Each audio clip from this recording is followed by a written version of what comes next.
ত্রিপুরার মুখ্যমন্ত্রী অধ্যাপক ডাক্তার মানিক সাহা সোমবার নয়াদিল্লির লোককল্যাণ মার্গে প্রধানমন্ত্রী নরেন্দ্র মোদীর সঙ্গে সাক্ষাৎ করেন।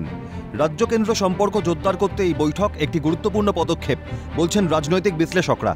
এই বৈঠকে মুখ্যমন্ত্রী সাহা ত্রিপুরার মাতাবাড়িতে নবগঠিত মাতা ত্রিপুরেশ্বরী মন্দির উদ্বোধনের জন্য প্রধানমন্ত্রী মোদীকে আমন্ত্রণ জানান।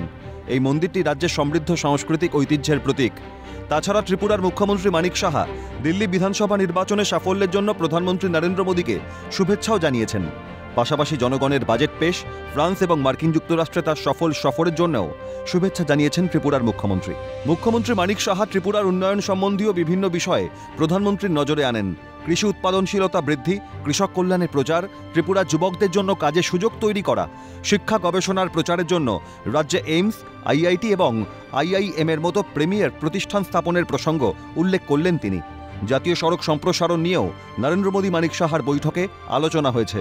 রাজ্য এবং কেন্দ্রীয় সরকারের মধ্যে একটি শক্তিশালী অংশীদারিত্ব গড়ে তোলার দিকে এই বৈঠকটি একটি ইতিবাচক পদক্ষেপ আশা করছেন ওয়াকিবহাল মহল। আগরতলা থেকে রেশমি দেবনাথের রিপোর্ট, ক্যালকাটা নিউজ।